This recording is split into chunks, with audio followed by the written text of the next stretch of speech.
Hello there, you're welcome to another edition of the Sister Circle. The Sister Circle comes up every Tuesday on Royal Television from 2 to 3 p.m. Today, we are talking about the Feast of the Sacrifice. It is a Muslim feast. Why our guest today is a Muslim woman. She is Madame Ladifatu Yakub. She will be telling us the place of a woman in the Feast of the Sacrifice. We will talk about the heart of the sacrifice. We will talk about living and faith, modern identity, and impact. Only on the Sister Circle today.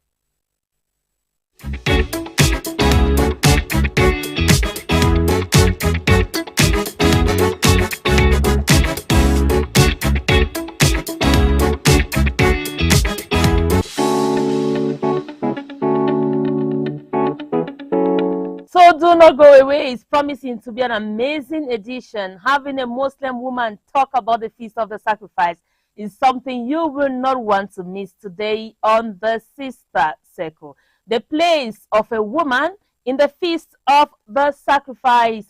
Talking about the Feast of the Sacrifice, I'll tell you, the Muslim Feast of the Sacrifice is Eid al-Adha, one of the two major holidays in Islam. It commemorates Prophet Ibrahim's willingness to sacrifice his son Ishmael and to God's mercy, and in the process, a ram was provided by God for that sacrifice. That is why tomorrow, the world over, Muslim faithful will converge in different ceremonial grounds to commemorate this day, thought to be the 10th of Zulhijjah according to the lunar calendar. Our guest is right here. That's just a tip of the iceberg. She will be diagnosing to us further all of these terminologies and the processes when it comes to the Feast of the Sacrifice and the role a woman has to play. She is Madame Ladifatu Yakub to the Sister Circle. Thank you, Madam. Good afternoon. I'm happy to be here with you.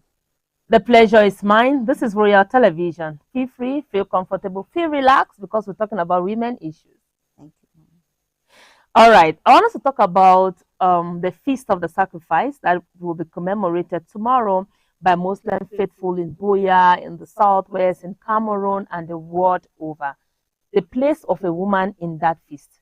Family role, the faith, lifestyle, and other activities.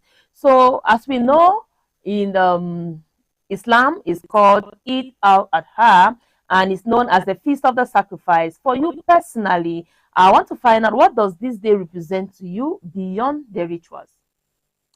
A'udhu billahi minash shaitanir rajim. Bismillahirrahmanirrahim. Wassalatu wassalamun ala nabiyyi Muhammad wa ala alihi wa ashabihi ajma'in. Rabbi shrah li sadri wa yassir li amri wahlul 'uqdatan min lisanihi yafqahu qawli. Bada assalamu alaikum wa rahmatullahi wa barakatuh. Thank you very much, Madam, for that question. Tomorrow, the Muslim faithful, they will be celebrating Eid al-Adha, which means the Feast of Sacrifice. The Feast of Sacrifice, beyond the rituals, it shows that Muslim faithfuls not only sacrificing, it brings together the Muslims together, and it also shows that the Muslim faithful, they make the sacrifice, commemorate with Ibrahim as the one of the example that he was about to sacrifice his only son Ishmael, and God provide him a ram. Okay, and that was a total submission. good For him. Choosing a trust over personal attachment, that was a great achievement for somebody having the only son, and you are able to sacrifice it because of God's will. Yep. This shows the importance of the sacrifice in Islam. And the sacrifice is not only for men, women to do the sacrifice. Exactly. Yes. So the sacrifice is not only for men, women to do the sacrifice. Tell us a little bit about what women do before we go deeper. For this Feast of Sacrifice, for example, we prepare. I prepare the house, preparing the house ready for the feast of the sacrifice. Okay. Before the sacrifice, we know that we have to prepare for it. When we prepare for it, you prepare the house. I buy like wrappers because the ram, when we sacrifice, we Okay. need to distribute it. Okay, that is And the distribute process it, of it and and that's the role of a woman. yes, and the role of the woman, Okay. because women will do the distribution because we know where to distribute it, because this distribution go to the poor, your neighbors, and the needy. Exactly. Those who are not able to afford the sacrifice. So women are most versed with this because we live in a community who associate with other women. Good. Like in our Njagi houses, like my colleague, my neighbors, my members, I know the particular person that is not able to make the sacrifice, and I know that a fellow Muslim woman or a woman who is not a Muslim. No, a fellow Muslim woman. Okay. But this sacrifice is not only for the Muslim. Like my neighbors who are Christians, Good. when we do the sharing, we also give part to them. Okay. Yes, we give part to our neighbors. It must not only be Muslim, but we give it to non-Muslims. All right, that's the role of a woman. You do the preparations in the house, you follow up with the sacrifice, and you share with your neighbors. I want to talk about the story of Hajar. You know Hajar, our famous Hajar in Islam. Yes. Let's talk about Hajar. Hajar happens to be a resilient woman, a strong woman, and a lot of things. How can her example be put forth such that the Muslim woman for today can fit into Hajar's shoe? Yes, madam. All of us will know the story of Hajar. How she has faith in God. Nowadays, we see Muslim women who do work, who strive, who assist our husbands. Good. Because her husband left her in a desert. Yes. With an infant child crying. There was nothing there for her. So she struggled to get something for the child. So if we look at example, we look at the Muslim women presently, we see that Muslim women, when are those days that they say Muslim women, they don't do anything? No, we do.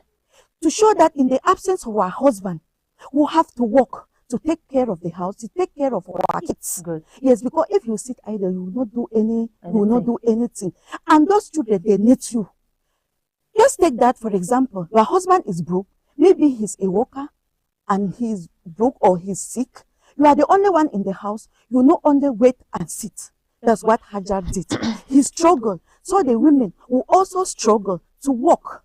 There are some women that do businesses. Good. Someone, they are workers. Good. They do that one to assist their husband and to assist their children. To show that women are not only to remain in the house, who need to work as Muslim women, because a Muslim woman, you have to support your husband. Yes. Yes, you have to support your husband. In supporting your husband, you don't need to sit and fold your arms. You need to work. Even to make business is permissible. Just that you have to do the business or your work in accordance to the Islamic rules. Good. And going out, you dress Islamically. I'm a businesswoman.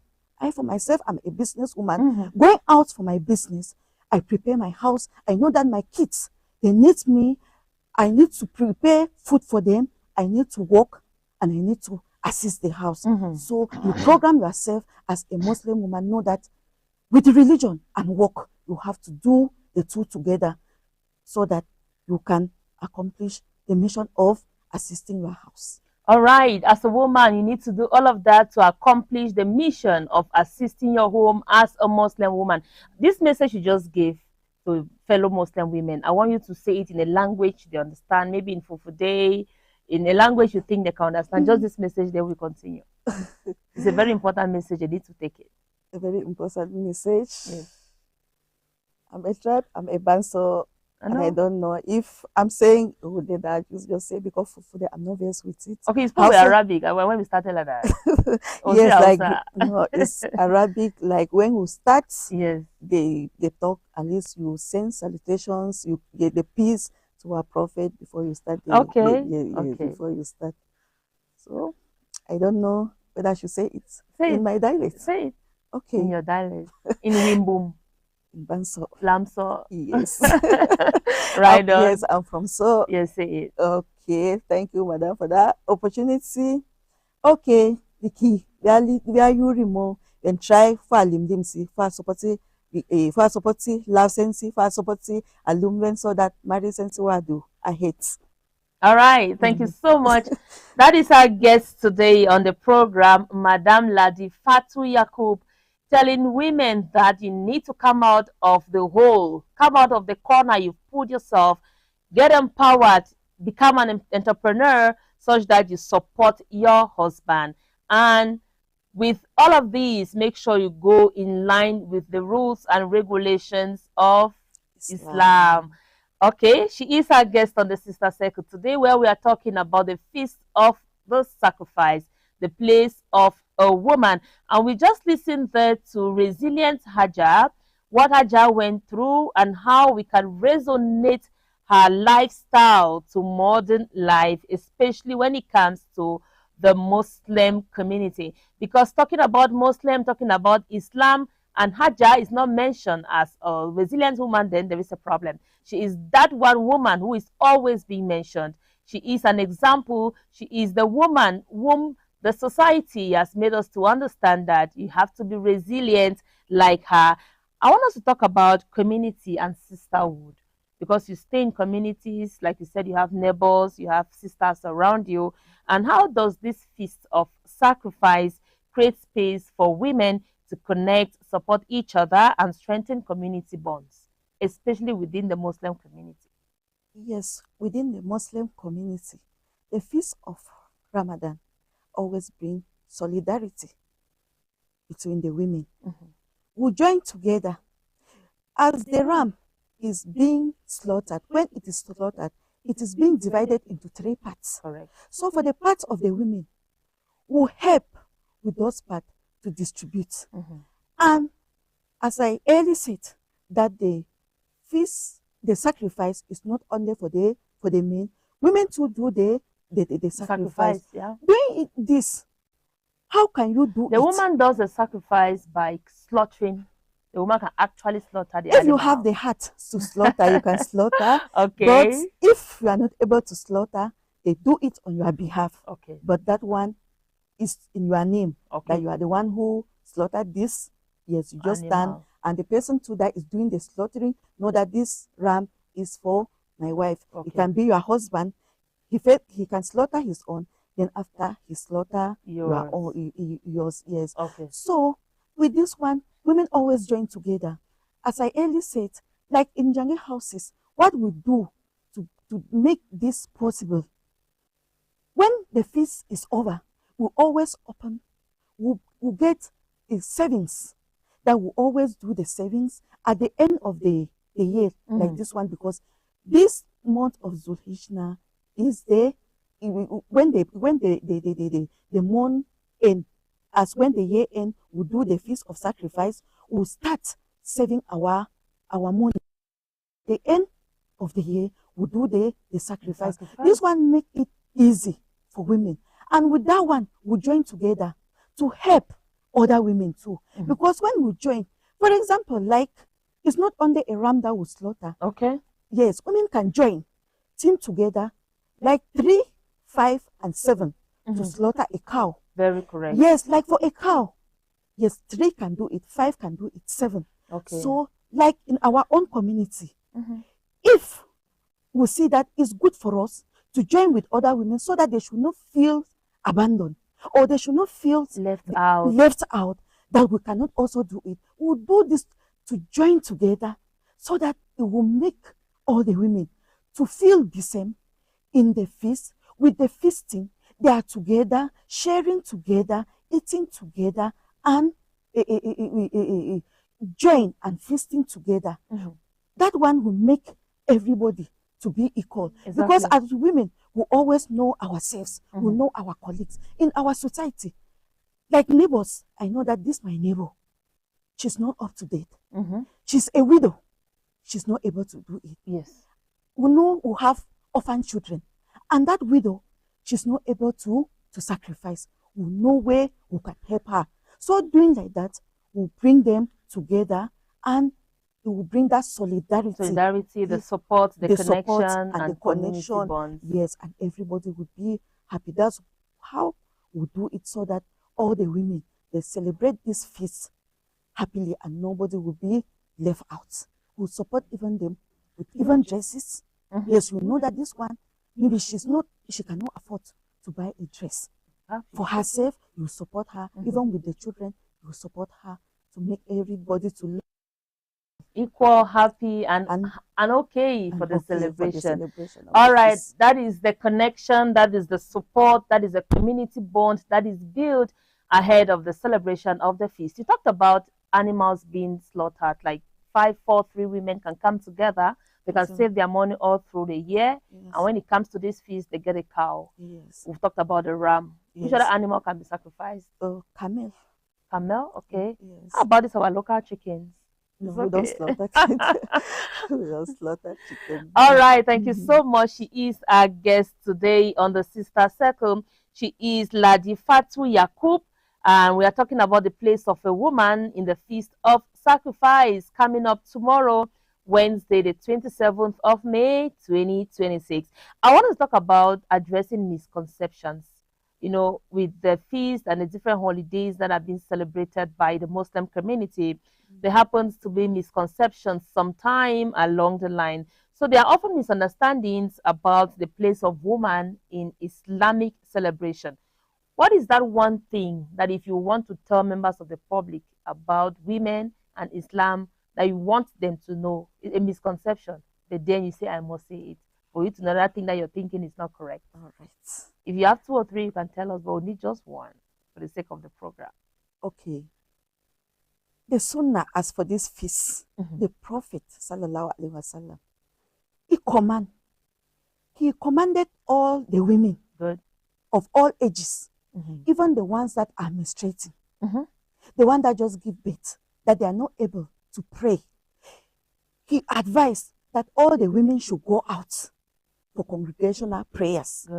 They go, everybody, those who are praying and those who cannot pray. Those who cannot pray is only those who are menstruating. Because I say a menstruating woman will not pray. A menstruating woman will not fast. But that one will not limit her to go to this ceremonial ground. Yes, they go, but they will not join the other women who are praying. They can take their own step behind and they listen to the sermon because the sermon is very important.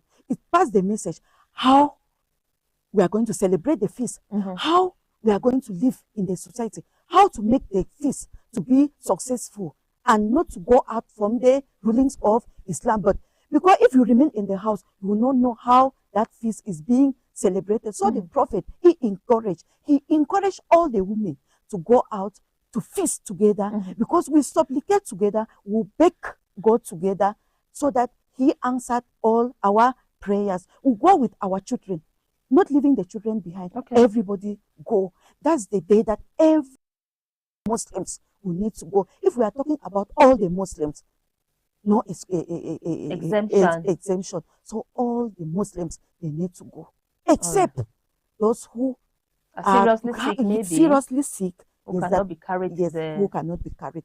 But apart from that, everybody is supposed to go. So people, they always have this conception that women will not celebrate, or they don't go to the mosque, or they don't join. And they say men are apart, women are apart. Yes, but the same sermon is preached to both of them. The same sermon is preached to everybody. Exactly. Just that our own ruling is that the men stand in front and the women stand behind. And it's only the men that lead the prayers. Yes. So they will listen now to the sermon. That is according to Islam. That's according to Islam. Yes. The men are in front, the women are behind. The men lead the prayers, the sermon, and everything. The women follow. Yes, the women follow. But while among the women, if you know you're a woman who is menstruating, you have your section. You have your section. But when they are praying, you will not join them pray because you cannot pray when you are not safe from that. That's according to Islam. Yes, that's according to All right. Islam. Talking about a woman, no, this is the month of menstrual hygiene management month according to WHO. I want to talk a little bit about menstruation. Talking about a Muslim woman who is menstruating. First, she's not permitted to join prayers in ceremonial ground. Is it also true? We are trying to break the myth that people hear about Muslim women and menstruation since we brought it into this program. Is it also true that a Muslim woman who is menstruating, away from ceremonies, she cannot really attend to her husband, especially cooking food for the family. How true is that regarding Islam? It's not true. Okay. The only thing that a Muslim woman cannot do when she's menstruating is only prayers and this fasting. Even back home? Yes, even in the house? Even in the house. She will not pray as we are doing fasting today. Yes. Because this day, most Muslims, they fast this today as we are talking. Today as we are talking. Because our pilgrims, they are in Arafat today. And so the ones who are not opportune to go there, you people fast. Back here. Back here. Because your prayers today, your fasting today is being accepted. So for that Muslim woman who is menstruating, it will not prevent you to beg Allah, to beg God for anything that you want. The only thing is not that prayer that you will not pray and the fasting that you will not fast, but attending to your husband, cooking in the house, arranging your house, sleeping together with your husband. It's permitted. Okay. It's just that in contact, that one is forbidden in Islam. But apart from that one, everything a menstruating woman, she will do it. All right. Yes. So about a nursing mother, a breastfeeding woman, and maybe a pregnant woman, is she permitted to fast? If she today, as this today we are talking. If she is able to. If she is able to fast. If she sees that the fasting will not disturb her pregnancy, she fasts. But if she sees that it would disturb, it can cause a harm to the child, she will not fast. Okay. Yes, it's not obligatory for her. Then a nursing woman too, yes, the same applies to her. If she sees that the fasting will cause harm to the child, she will not. But if it will not cause harm to the child, you can fast. The problem is just the menstruating woman. Yes, the problem is just the menstruating woman. All right. Yes. Thank you so much. She is our guest on the Sister Circle today. She is Ladi Fatu Yakub, and she is a Muslim woman. We are talking about the place of a woman in the sacrifice. It's tomorrow, nationwide, the world over, May 27, a Wednesday particularly, the 10th of Zulhijjah, where Muslim community will come together to celebrate another feast. So today we decided to bring a Muslim woman as guest on the Sister Circle. I want us to take a short break. When we come back, we continue with the discussion.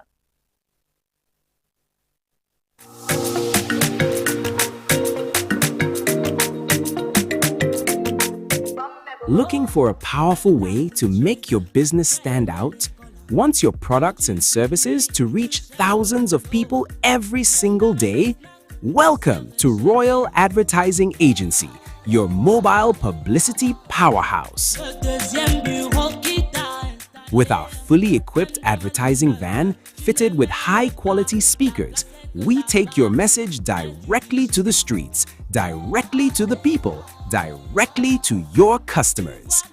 From busy markets to neighborhoods, junctions, events, and business areas, we move around town broadcasting your adverts loud and clear, creating massive visibility for your brand. And that's not all. Our and also comes with strategic spaces for posters, banners, and flyers, turning every movement into a moving billboard for your business. Need more impact? Our energetic promotional team is ready to distribute flyers hand to hand across town, helping your brand connect directly with the public.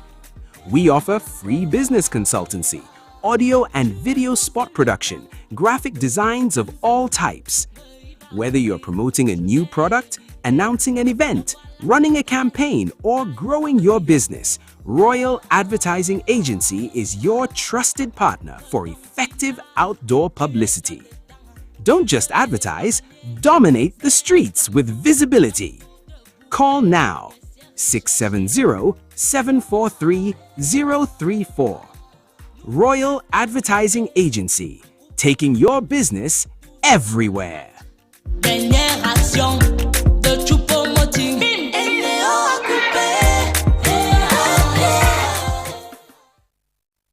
Muslim faithful the world over will converge on different ceremonial grounds tomorrow, May 27, 2026, to commemorate the Feast of Sacrifice, and it is observed on the 10th of Johijjah according to the Muslim lunar calendar. And today on the Sister Circle, we say we should bring a woman ahead of the feast to tell us the place of a woman in the Feast of Sacrifice. And today our guest is Madame Ladifatu Yakub. She's telling us the place of a woman. We've had community connectedness, we've had community bond, we've had support they give to fellow women in their community. We've also talked about what is expected of a woman when it comes to this feast. We've talked about some misconceptions and myths that we need to break when it comes to the Muslim woman and when it comes to feasting, and all of these inscribed in Islam. Much more to talk about with on the program today, and you're welcome back, Madam Ladifatu Yakub. You're welcome back to the Sister Circle. Thank you very much. All right, as a woman leader, as a Muslim woman, and as a woman, and I want you to tell us how you balance your religious duties. How do you balance your religious duties with family, with work? I know you're a businesswoman and all of that. How do you balance it? Aside from the fact that it's an occasion tomorrow, we are coming to that occasion. How do you balance all of that to make sure your home is still stable? Yes, as a Muslim woman, doing your work, not leaving your religion aside. I drum a program for myself. I know that I need to work in the house. I need to put things together in the house, prepare my children, prepare my husband, do everything I can do before my work. Joining with religion, going out as a Muslim woman will still emphasize, because work with religion, you need to balance it together so that it should not contradict it should not contradict the Islamic rulings. Like a Muslim woman, you know, you need to pray. I need to dress Islamically before going out. Because nowadays some men, they refuse their women from going out because some women don't like to dress well, which contradict the Islamic teaching. But as a Muslim woman, you know that you need to balance your work with your religion duties. You draw a timetable for yourself, how to arrange your house so that you should not have a problem in your house dealing with your husband and the children. Going out is not forbidden. Going out to buy or going out to work, you dress yourself, dress modesty, cover yourself well, so that in the market, because you know that when you go out, you mingle.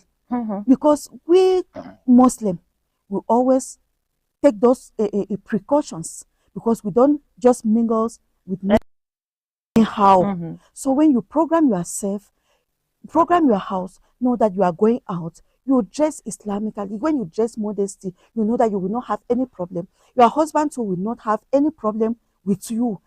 But try that your house is up to date. Your house is up to date for the preparation. Minus the feast. You need to prepare your husband. You need to prepare your children. They are going to school. Your husband is going to work. Yes, I need to get up fast. I need to pray. I need to prepare breakfast for my children. I need to prepare breakfast for my husband before going out for my business. Going out for my business, I know that in my business place there are time for prayers, and that one we should also take it into consideration. Because some women, they relax. They don't even pray when prayer time reach. That I'm in the workplace, I'm in the market, it does not disturb you from praying. We are here, the prayer time reach. Even on the ground, I pray like that. There's no problem. My prayer is being accepted. So we should not shine away from our religion. We should not shine away from our culture, which is our identity. Our identity. So that one make us to appear in a public as Muslim women, and it will not disturb us from doing anything that can contradict the Islam. All right, thank you so much. Our guest is giving it to us the way it's supposed to be given. I want us to come back to the Feast of the Sacrifice, Eid al-Adha, that will be celebrated tomorrow. And as a Muslim woman, generation come, generation go, and all of that. I want you to tell us how you prepare young girls, young Muslim girls, for such feast, such that when they come of age tomorrow, they have their homes, they have their siblings, they need to manage. How do you pass down this tradition to them? Yes, madam, you make them to know that this feasting is for everybody. The opportunity is given to everybody. But you take precautions to those young women. You tell them that the feasting is not only to go out anyhow or to dress anyhow. We know that the Prophet sallallahu alaihi wasallam he told us that Fasolli Rabbika Wanhar, that we should pray and we sacrifice. Make them to know that it's not only about the feasting. We need also to pray. Yes, and we need also to beg God for anything that we need. They should not feast and go out of the way of Islam. Feasting within the boundaries of Islam. Because at times you see them, they will not even want to dress Islamically. So you make them to understand that dress very well. Going out as a Muslim girl is very good for you to dress Islamically, so that the feasting, it will not disturb you in anything. But know that this is the limit, because at times you see that they even go out, they feast, forgetting that they need to pray or even assist their parent in the house or prepare something in the house. Because like for those rams that will say they sacrifice and it's being divided, their own is not only to see, but teach them to know that this sacrifice is very important as far as Islam is concerned, so that tomorrow, as a grown-up woman, if you are able to sacrifice, you do the sacrifice, so that it will also help you. It will increase your status, and it make your submission. Because if our father Ibrahim was able to sacrifice because of the submission, he with the trust and the willingness, so we should do it as an example as Muslims. So the feasting, we should not feast and go out of the way of Islam. We assist in the distribution, we assist in the sharing. So that one too, it will make them to understand the ruling of this feast in Islam and how they are supposed to dress, how they are supposed to appear in the public, how they are supposed to do the feasting, so that it should not lead them astray and they should not also go out from the rulings of Islam. It's all about staying within the rulings of Islam. So let me find out from you, Madam Fadimatu, or Ladifatu. Sorry, she's Ladifatu Yakub. Let me find out from you. I like the demonstration within the confines of Islam. Have you noticed in communities where you live that there are some Muslim girls? This is the sister circle, and focus on women and girls. Have you noticed in your community that maybe some Muslim girls go away the rulings of Islam? And when you notice that maybe as a Muslim woman, you should be a leader somewhere, what do you do to bring them back within the rulings of Islam? As a mother, a mother as first, a Muslim woman, and as a leader, all children belong to mothers. Good. So the way we live in a society, for example, I will quote, we're having an organization. So when we always organize like workshops to educate our children. Good. Because like we were talking about this menstruation and how to behave in the society. So to do this, because like in a community or in a quarter, it's difficult to advise one person, because we have schools and they go in different schools, they attend different schools. It's not like one school. We're having Islamic school here, but our other Muslim girls, they attend other schools. True. So how can you join them? How can you bring them up or educate them? It's through those workshops. And through gatherings, when we have feast or when we have occasions. Because when we have occasions, these our girls, they Come attend together the occasions. So we take opportunity too with that one. to talk to them. Yes, to talk to them so that they know how to live in a society. We'll bring them closer to them. Because, for example, like a girl child, and as a mother, when living in a community or in your own house, make your children or make your girls to be your friends. Don't just take them as children. Because when you make them to be your friends, it's easy for them to talk to you when they have a problem. And you too, as a mother, it's easy for you to identify when they have problems. True. Yeah, when they have problems, you use your wisdom to talk to them. Because talking anyhow to them, they will not understand. Make them to understand the reality of life. Yes, you make them to understand the reality of life. Making them to understand the reality of life in context with the Islamic teaching. Since we organize a workshop, they teach about Islam, teach about social lives and how to live in a society. It's easy for you to direct them to the right way. So when you meet in such gatherings, in such workshops, you emphasize on the fact that this is Islam. These are the things you're supposed to do. These are the things you're not supposed to do as a Muslim girl. All right. So when they go against that, because out of 10, all of them cannot be that perfect. And that's do how we have life cases? Is. Very well. That's how life is. So Yes, do we have cases of maybe one out of these multitudes of girls that you educate that go away from Islam? Go away from them. Because like we are talking about the Islamic dressing codes. Yes, number one. You educate them, but you will still see them on the routes. Away from dressing away from that. At times you see a Muslim girl in the road, you will not even recognize that this is a Muslim girl. Of which she is. Of which she is.